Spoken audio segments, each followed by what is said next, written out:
bataille qu'on n'a pas le droit de perdre. Amis nationaux, l'élection présidentielle de 2022 est de celle-là.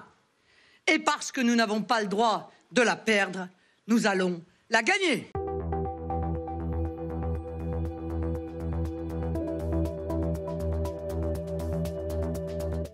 « 21 avril 2002. En ce soir de printemps, Marine Le Pen, 33 ans, exulte. Et pour cause. Résultat du premier tour de l'élection présidentielle. En se qualifiant pour le second tour, son père, Jean-Marie Le Pen, vient de réussir l'impensable. Lionel Jospin, pourtant si sûr de lui, vient d'être mis hors jeu par le diable de la République. J'assume pleinement la responsabilité de cet échec. Pour la première fois de l'histoire de la Ve République, l'extrême droite est aux portes du pouvoir. Qu'est-ce qu'on attend pour faire la fête? 2002, c'est une date assez importante pour le Front National parce qu'en réalité, ça fait 30 ans que le Front National existe. En 72, quand il est créé, c'est un amalgame de tous les partis néofascistes, nationalistes qui existaient en France après la Seconde Guerre mondiale. Ce sont généralement pro-Algérie française, des anti-de Gaulle, des pétainistes, d'anciens collabos. C'est tout ce qu'on peut appeler les exilés de la République. Donc c'est un parti qui est quand même assez implanté dans la vie politique française. Un parti qui a des hauts scores quand même depuis un certain temps, qui a enregistré quelques victoires, notamment des alliances forcées avec la droite en 1998 au régional. Et donc c'est un parti qui, à la surprise générale, va accéder au second tour de l'élection présidentielle en 2002. Coup de tonnerre, séisme, tremblement de terre. Ce soir-là, sur les plateaux de télévision, les superlatifs s'enchaînent pour tenter de qualifier un résultat inédit que personne, ou presque, n'avait vu venir. Première chose aussi que fait Jacques Chirac une fois qu'il a compris les résultats du premier tour, c'est qu'il refuse tout débat avec Jean-Marie Le Pen, instaurant un peu plus ce qu'on appelle le Front républicain et les barrages républicains entre la droite et l'extrême droite. Dans les jours qui suivent, des millions de Français sont dans la rue. Le mot d'ordre est clair. Faites ce que vous voulez, mais votez Jacques Chirac.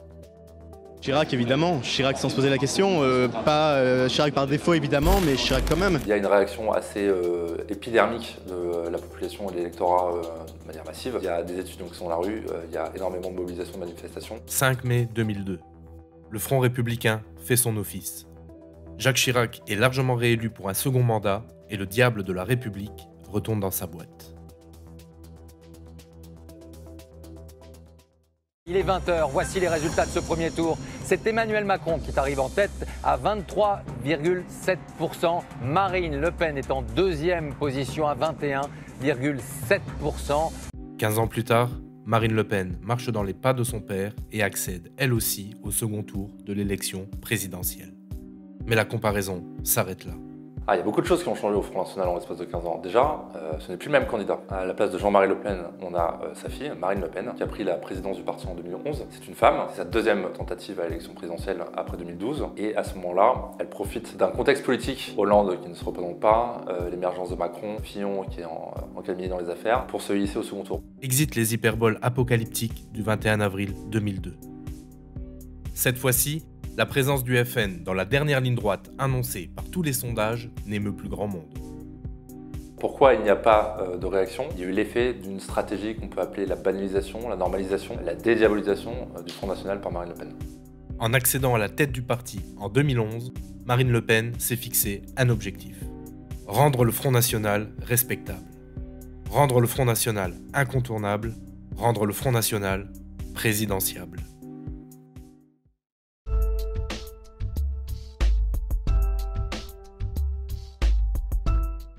Pour donner en tout cas espoir au Front National d'accéder au pouvoir, elle décide de renverser la table et d'en finir avec la stratégie de son père. Ce que veut faire Marine Le Pen, c'est transformer son parti en un parti de gouvernement plutôt qu'un parti d'opposition et un jour accéder à l'Élysée. Et pour ce faire, le Front National compte bien se racheter une conduite.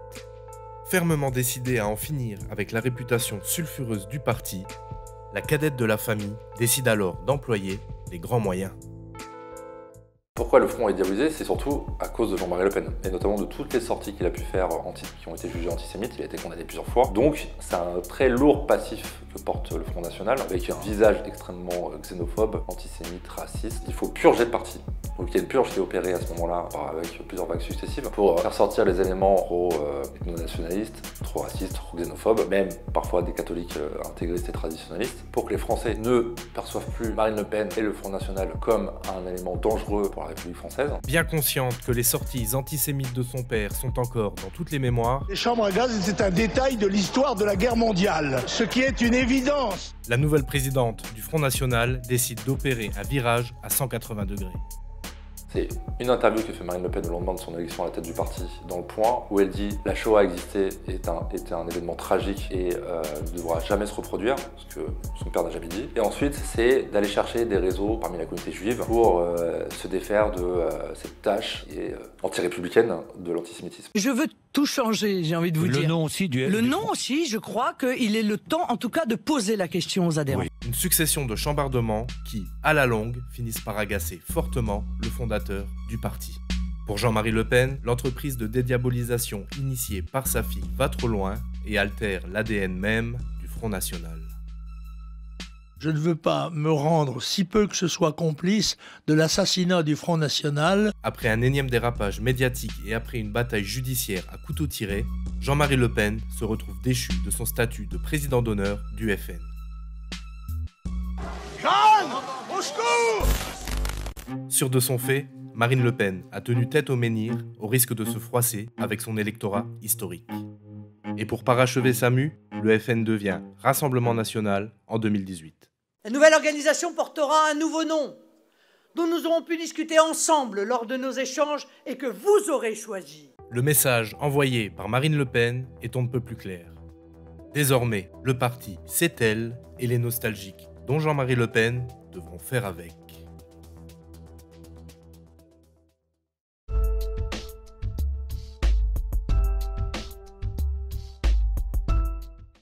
Dans sa course à la dédiabolisation, Marine Le Pen n'est pas seule. Elle peut compter sur Florian Philippot, qui, très vite, devient une figure incontournable du parti. C'est quelqu'un qui est plutôt étatiste, une aspérité sociale, en tout cas une connotation sociale, c'est un souverainiste très assumé. Et en réalité, ça matche très bien avec la personnalité de Marine Le Pen et les positions politiques de Marine Le Pen. Donc il devient très vite, c'est son bras droit, son hémisphère gauche. Il est un des artisans de la dédiabolisation en partenariat avec Marine Le Pen, même s'il n'est pas à l'origine de l'idée. Lui, ce qu'il va faire, en plus de ça, c'est qu'il va essayer de professionnaliser les cadres politiques du parti. Dès juillet 2012, Lénarque est nommé vice-président du Front en charge de la stratégie et de la communication. Il jouera un rôle de premier plan dans l'exclusion de Jean-Marie Le Pen, qui ne lui pardonnera jamais. Cette exclusion était logique parce que Jean-Marie Le Pen allait de provocation en provocation, vous l'avez vu. Si cette ascension fulgurante fait grincer quelques dents en interne, la méthode Philippot semble porter ses fruits dans les urnes. Après une honnête 3e place lors de la présidentielle de 2012, le parti de Marine Le Pen réalise une percée historique au municipal de 2014. Pour réussir, la dédiabolisation doit passer par un ancrage local qui, jusqu'ici, manquait cruellement au Front National. Il faut savoir que jusqu'en 2011, le Front National, c'est un parti extrêmement jacobin et centralisateur. Il n'y a pas de barons locaux, il n'y a pas de cadres locaux, il n'y a pas d'enracinement local. Il y a eu des victoires municipales, notamment à Toulon, Vitrolles, qui ont extrêmement endommagé l'image du Front parce que c'était des laboratoires idéologiques. Toujours en 2014, et forte d'un score de 25% aux élections européennes, Marine Le Pen se vante d'être à la tête du premier parti de France. Et qu'importe si ces victoires sont à relativiser en prenant en compte une abstention galopante. Elle conforte Marine Le Pen et Florian Philippot dans leur stratégie.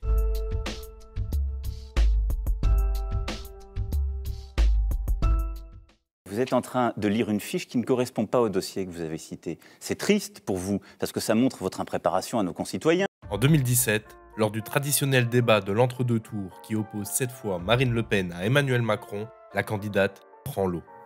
Après 6 années passées à tenter de professionnaliser le Front National, l'échec est retentissant. Je pense que ce que n'a pas perçu Marine Le Pen dans l'enjeu du débat face à Emmanuel Macron en 2017, c'était l'attente d'une partie de ses électeurs et de d'autres électeurs qui auraient pu la rejoindre à ce moment-là, d'apparaître comme la plus professionnelle possible, d'apparaître comme la plus crédible et la plus sérieuse possible. Jusqu'à présent, en fait, on l'avait jamais réellement testé sur ce terrain-là, en tout cas dans un duel face à face, dans un enjeu énorme qui est celui du second tour, de l'entre-deux tours. Et là, concrètement, c'est le crash.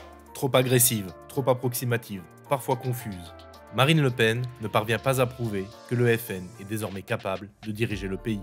Pour Florian Philippot, qui voit ses efforts réduits à néant, c'en est trop. Le bras droit de Marine Le Pen claquera la porte du parti quelques mois plus tard. J'ai le sentiment d'un gâchis.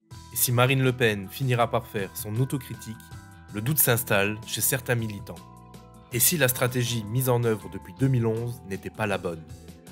Et si Marine Le Pen avait poussé trop loin la dédiabolisation du parti? Et si Marine Le Pen n'était tout simplement pas à la hauteur? C'est la grande question de 2022 pour Marine Le Pen. Est-ce que toute sa stratégie ne porte pas en elle les fruits de la défaite et de la future défaite? À l'aube d'une nouvelle présidentielle, celle qui concourt pour la 3e fois à l'élection suprême devra redoubler d'efforts pour convaincre. Surtout que désormais, Marine Le Pen se voit attaquer sur son propre terrain par un concurrent que personne n'avait vu venir. Ce qui se passe en réalité, c'est que Marine Le Pen ne voit pas venir le principal danger à sa candidature, c'est-à-dire candidature qu'on peut qualifier de dissidente, qui vient du même camp, presque du même camp. Donc c'est pas tant la normalisation, la dédiabolisation qui l'a fait perdre, que l'arrivée d'un ennemi intime et interne dans son propre camp.